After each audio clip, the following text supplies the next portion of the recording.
Ça fait très longtemps que j'ai pas fait de face cam et je suis ravie, je suis trop à l'aise dans ce décor. Je sais que c'est mon décor d'il y a très longtemps mais je suis trop à l'aise dedans. Donc aujourd'hui je vous retrouve dans une vidéo qui a été un petit peu attendue de votre part, pour vous faire un peu un bilan de mon échange universitaire en Thaïlande. Et ne vous inquiétez pas, j'ai beaucoup de vidéos qui arrivent concernant mon échange universitaire ou plus particulièrement sur la Thaïlande. Je vous spoile pas mais voilà, ça va être des petites vidéos assez sympas sur des anecdotes, tout ça qui m'est arrivé en Thaïlande. Mais aujourd'hui je reviens pour vous faire un résumé assez général de mon échange universitaire, ce que j'en ai pensé, ce que ça m'a apporté, comment c'est en fait de vivre en Thaïlande, qui concerne la nourriture, l'école.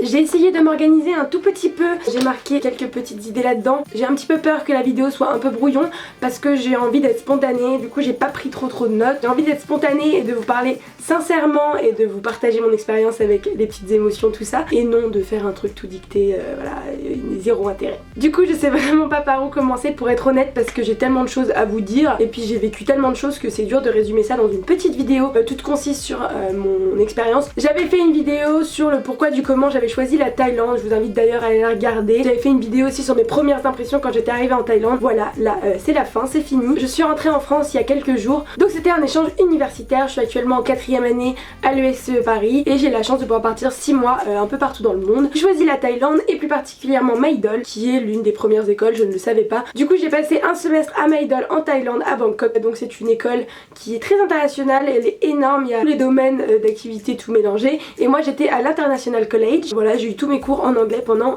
3 mois et demi. Pour vous parler de l'école, ce qui change et ce qui m'a un peu interloquée quand je suis arrivée. Tout d'abord en Thaïlande et partout en Thaïlande d'ailleurs, que ce soit n'importe où tu ailles, à l'université, au collège ou même quand t'es en primaire, voilà t'as la même chose.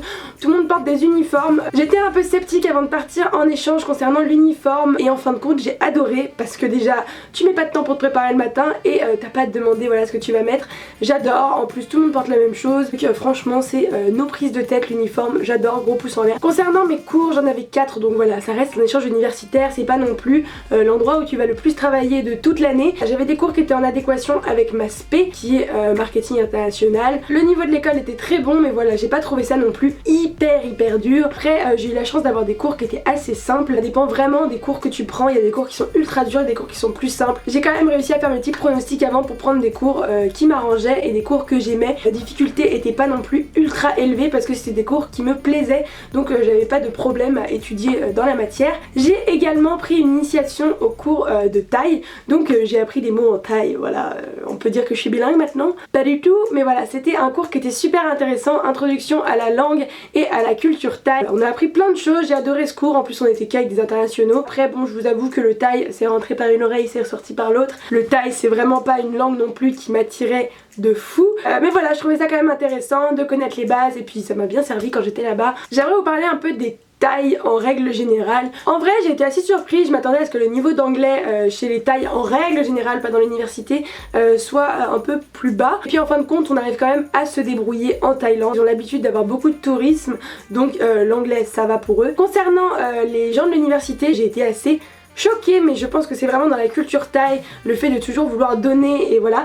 Les Thaïs sont des personnes qui sont vraiment très gentilles. En règle générale, peu importe où tu vas en Thaïlande, les gens sont quand même avec la main sur le cœur, ce qui m'a énormément interloquée. Et c'est une petite anecdote aussi. Un jour, je suis arrivée dans l'université est vraiment immense et j'avais le numéro d'une salle de classe et je savais pas du tout où c'était. Et donc j'ai demandé à une Thaï de voilà. Je lui ai demandé où se trouvait ma salle et bah moi je me suis dit bon je suis dans la même direction qu'elle, elle m'accompagne jusqu'à ma salle, c'est cool, machin truc. Et en fait je me suis rendu compte arrivée devant la salle qu'en fait elle partait pas du tout dans la même direction que moi. Je savais pas où j'étais perdue, donc elle m'a accompagnée jusque devant ma salle pour être sûre que je trouve ma salle.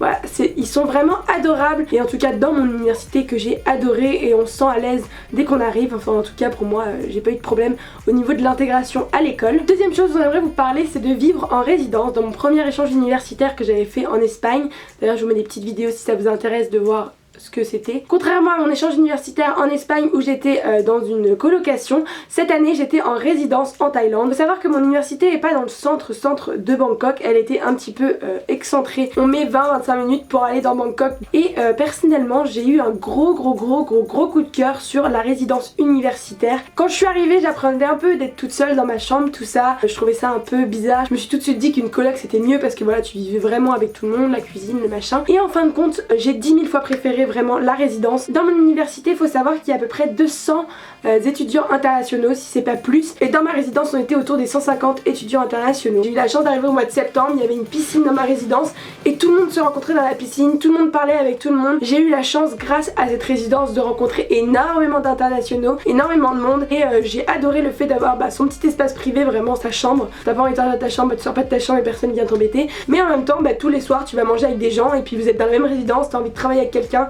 tu vas le voir dans sa chambre. Et puis pareil, t'as envie d'aller manger avec quelqu'un, t'as envie de voir quelqu'un. C'est génial le fait qu'on habite tous ensemble. Si on a envie d'aller à Bangkok, on va à Bangkok tous ensemble et puis ça nous coûte moins cher. Enfin voilà, j'ai adoré mon expérience en résidence. Si vous partez en échange universitaire et que vous avez la chance d'avoir une résidence avec des internationaux, je vous invite à le faire parce que ça a été vraiment génial. Maintenant qu'on a parlé de la résidence et de l'école, parlons un peu de la vie réelle et plus particulièrement de la nourriture. Donc faut savoir que les plats thaïlandais sont connus pour être épicés. Après c'est une variante, vous pouvez demander pas épicé et de ce côté là on vous met pas trop d'épices. Ça dépend sur quel restaurant tu tombes, mais voilà, moi personnellement j'avais pas plus de problème que ça avec l'épicé, donc ça me dérangeait pas. Le seul truc qu'il faut savoir que dans la culture thaï on mange beaucoup de riz. Les aliments principaux c'est vraiment du riz.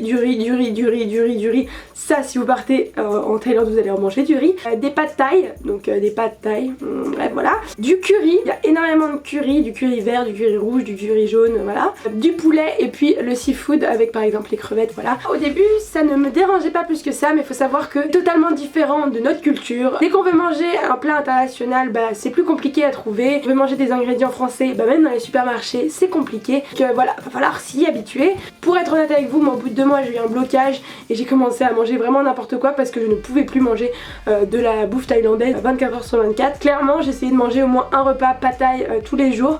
J'ai oublié de le préciser dans la vidéo, mais en fait si j'ai arrêté de manger un peu thaï c'est parce que j'ai fait une intoxication alimentaire qui m'a un peu secoué violent et du coup ça m'a calmé un peu sur la bouffe thaï. Donc à la fin tu manges beaucoup McDo, pizza, voilà, tout ce qui est très sain. En ce qui concerne la bouffe, moi personnellement je vous parle juste d'un truc, j'ai adoré le musulman chicken curry. C'est merveilleux, c'est vraiment le meilleur truc au monde. En plus il y a des pommes de terre dedans, donc quand t'as pas mangé de pommes de terre depuis longtemps t'es content d'avoir ta patate. Il y a plein de trucs qui sont vraiment bons, mais je vous avoue qu'au bout de 5 mois t'as envie de manger autre chose que du riz et tu te dis en fait en France on est pas si mal d'avoir plein de trucs de partout. Au bout d'un moment j'ai fait un blackout, mais il y en a plein qui continuent à manger pendant 6 mois et ça leur pose pas de problème. Donc voilà, pas de préjugés. Concernant la culture thaï, je vous ferai une vidéo où je vous en parlerai un petit peu plus, mais il faut savoir que moi je me suis rendu compte d'une chose. J'ai vécu pendant 5 mois là-bas, j'ai adoré, pour rien au monde je changerais mon échange universitaire. Je trouve que Bangkok c'est génial, je trouve que la Thaïlande c'est oufissime, c'est le meilleur endroit si t'as envie d'être dépaysé, pas payer cher et puis voilà, kiffer tes 5 mois d'échange. La Thaïlande pour moi c'est le best du best. Cependant je me suis simplement rendu compte, et c'est une très bonne chose, que je ne pourrais pas vivre personnellement en Thaïlande. Pourquoi pas vivre là-bas quand je serai vraiment plus vieille, etc. Mais en tout cas pour la vie active, tout ça, je ne pourrais pas. Je saurais pas trop comment vous expliquer le pourquoi du comment. Même si j'ai adoré, j'étais ravie de retourner en France. On a une culture chez nous qui est... On s'en rend pas compte quand on part dans les pays d'Europe, mais je vous promets que quand on part très loin de chez nous, ça nous manque. On a une vraie culture et leur culture est vraiment opposée à la nôtre. Je sais pas, pour vous donner des petits exemples, faut enlever ses chaussures à chaque fois qu'on rentre quelque part, même dans les magasins. En ce qui concerne tout ce qui est culture au niveau de Bouddha, etc., c'est vraiment quelqu'un qui est vénéré, ils sont très croyants. Quand on rentre dans un temple, il y a énormément de règles à respecter, ce que je respecte totalement. C'est pas tellement un préjugé, mais on n'a pas du tout la même culture dans le sens où c'est pas un pays qui est non plus ultra propre. Il y a des odeurs dont tu t'habitues très vite, mais voilà, on peut se sentir oppressé. Donc faut savoir que l'eau n'est pas potable là-bas, donc c'est aussi une autre façon de vivre. On peut se brosser les dents avec, mais dans le sens où voilà, t'as soif en France, tu prends ton verre d'eau, tu vas au robinet, puis voilà, c'est tout. C'est une barrière culturelle pour le coup. J'ai adoré mon échange, mais je sais que je ne pourrais peut-être pas vivre là-bas. Parlons maintenant voyage. J'ai eu l'opportunité d'énormément voyager pendant mon échange universitaire. J'avais que 3 jours de cours par semaine, donc ça me laissait beaucoup de temps libre. Je vous avoue que si vous partez en Thaïlande, essayez de partir un maximum. Si vous pouvez partir tous les week-ends, partez tous les week-ends. Il y a tellement de choses à voir. Je sais que quand on arrive en Thaïlande, on se dit ah c'est cool, il y a plein de choses à voir, mais j'aimerais bien voir les pays à côté. Je vous promets qu'il y a déjà tellement de choses à voir en Thaïlande. Évidemment que j'ai voyagé en Asie, c'est l'opportunité quand on est en Asie de pouvoir faire le Cambodge, le Vietnam, tout ça. Mais il y a tellement de choses à voir en Thaïlande. Donc j'ai eu la chance de beaucoup voyager pour vraiment presque rien. Personnellement pour les voyages, j'ai adoré la Thaïlande et j'y retournerai à coup sûr. Pour moi c'est ma destination préféré dans le sens où il y a tellement de choses à voir en Thaïlande. Tu vas dans le nord, tu vois des choses magnifiques, des rizières, tu vois la nature, et puis dans le sud t'as des plages qui sont magnifiques, t'as envie de faire du snorkeling. En fait c'est un seul pays mais t'as tellement de choses à voir, réserves naturelles qui sont oufissimes, t'as des waterfalls, enfin franchement j'ai adoré, c'est un très très beau pays avec une culture génial et avec voilà plein de trucs à découvrir. J'ai fait quelques petits vlogs pendant mon échange, je vous invite à aller les regarder. J'ai essayé de vous partager un maximum et puis je vous invite aussi à regarder mes petites photos que j'ai postées sur mon Instagram. Voilà, il y a plein de paysages, il y a plein de trucs. Et concernant mon voyage préféré, parce que je sais que si ça vous intéresse, c'est ce que vous vous demandez, clairement si je pouvais conseiller une île à faire en Thaïlande, mon île que j'ai préférée, j'ai fait Koh Phi Phi, j'ai trouvé ça très très beau, les bleus turquoise tout ça, mais j'ai trouvé ça un peu trop touristique et pour le coup c'est vraiment touristique, il y a que des touristes sur l'île. Moi personnellement mon île que j'ai préférée, coup de cœur, tout ce que vous voulez, c'est Koh Tao. C'est une île qui est connue pour le snorkeling, pour faire de la plongée etc. Moi je suis pas du tout une grande fan de snorkeling, j'aime plutôt pas ça même. J'ai adoré l'île, il y a des paysages merveilleux, bonne petite fête sur la plage, c'est pas cher et puis voilà, faire des boat tours c'est juste fabuleux. Juste à côté il y a une île, une toute petite île avec une plage, avec de l'eau bleue turquoise, avec un viewpoint de malade, enfin voilà, j'ai adoré. Si je dois vous conseiller une seule île en Thaïlande, ce serait celle-ci. Pour moi c'est mon coup de cœur et puis ça reste... Et en plus de ça, cette île est juste à côté de Koh Phangan où il y a la full moon. Donc si t'es par là, voilà, tu vas kiffer quoi. Il y en a qui me posaient la question, mais non, en Thaïlande vous n'avez pas besoin de prendre d'adaptateur. Donc je sais que ça n'a rien à voir avec le reste de la vidéo. Mais voilà, je ne savais pas où le caser dans quelle vidéo, donc je vous le dis ici. Il y a les prises américaines et françaises sur la même prise. Pour finir, on va parler de ce que ça m'a apporté. En premier lieu, ça m'a apporté une évolution dans mon anglais qui est assez flagrante. Bon, je suis partie, j'avais déjà un petit niveau. Mais voilà, je parle beaucoup mieux anglais, j'ai beaucoup plus de vocabulaire. Pourquoi? Tout simplement déjà parce que j'avais mes cours en anglais. Je ne pense pas que c'est ça qui fait vraiment le niveau, mais je suis restée qu'avec des internationaux. C'est-à-dire que j'avais une bande d'amis avec des Allemands, des Anglais, des Américains, des Hollandais, des Espagnols et des Français. Voilà, il y avait vraiment de tout, j'avais même des potes thaï, enfin voilà, je me suis beaucoup ouverte et j'ai rencontré des gens de partout et je suis trop contente, c'était mon goal. Quand je suis partie en Espagne, je suis restée avec beaucoup de Français. Là mon goal de mon échange universitaire en Thaïlande c'était de rester avec un max d'internationaux et de rencontrer des gens. Ma mentalité c'est simplement si j'ai envie de rester avec des Français, je peux rester avec des Français en France, donc je suis loin de chez moi, je reste avec des gens qui sont loin de chez eux aussi et qui sont pas forcément de ma nationalité. J'avais des potes français que j'aime beaucoup et que j'aime de tout mon cœur, mais voilà, je suis restée avec beaucoup d'étrangers et ça m'a énormément aidé à improve mon English. Mon ouverture d'esprit évidemment, j'ai rencontré des gens de partout, je suis arrivée dans une culture qui était pas du tout la mienne comme je vous l'ai dit. Voilà, il faut s'ouvrir l'esprit, des fois vraiment on a le mal du pays, la France ça nous manque et tout. Faut vraiment réussir à relativiser tout le temps et à se dire j'ai de la chance, c'est une expérience de ouf malgré le fait que mes potes me manquent, malgré que la famille me manque, voilà. Il faut y rester, il faut rester courageux et il faut s'ouvrir l'esprit et se dire que voilà il y a des choses ailleurs et qu'il ne faut pas rester dans son petit confort de la France, de notre pays, de l'Europe. On rencontre des cultures qui sont tellement différentes de chez toi. Tu vas dans certains endroits en Thaïlande, au Cambodge, au Vietnam et tu te dis mais waouh, en fait waouh, t'es si ignorant de tout ce qu'il y a dans le monde que voilà, tu rencontres des gens formidables, tu découvres des cultures oufissimes. Ça m'a également apporté des amis en or. Truc qui est bien en plus, petit tips, si tu fais des amis à l'international, t'as envie de voyager, tu voyages et tu payes pas. Donc si j'ai envie d'aller à Amsterdam, je vais à Amsterdam. Si j'ai envie d'aller à Cologne, à Berlin, je peux aller à Berlin, voilà. Si j'ai envie d'aller à Madrid, je vais à Madrid. Si j'ai envie d'aller à Liverpool, je vais à Liverpool. Voilà, quoi de mieux. Même aux États-Unis, si j'ai envie d'aller aux États-Unis, j'ai quelqu'un qui m'attend là-bas. C'est vraiment un petit plus et puis voilà quoi, c'est génial.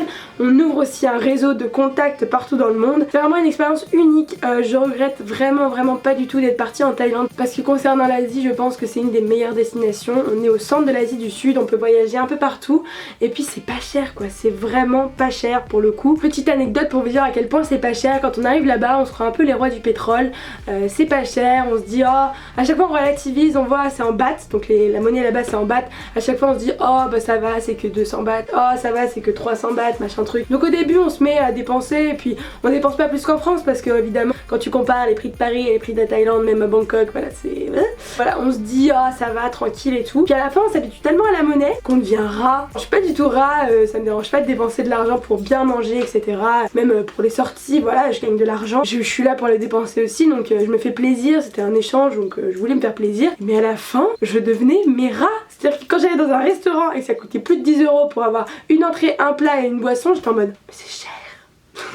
Petit tips aussi, ceux qui voyagent en Thaïlande, et c'est même pas que pour un échange universitaire. Sur les îles, c'est vrai que le taxi est ultra cher. Si vous voyagez dans Bangkok, ne vous faites pas arnaquer. Vous êtes des touristes et les taxis veulent vous arnaquer. Mais quand vous êtes à Bangkok, demandez le taximéteur parce que tous les taxis sont censés faire taximéteur. On paye beaucoup moins cher. Franchement, le taxi dans Bangkok, c'est vraiment pas cher. Et si un taxi vous dit non, bah vous sortez du taxi, vous prenez un autre taxi. Franchement, ça c'est l'arnaque typique du tourisme. Demandez le taximéteur dans le taxi. Vous allez dépenser des blindes sinon, hein. Si Oriane regarde ma vidéo, elle saura de quoi je parle.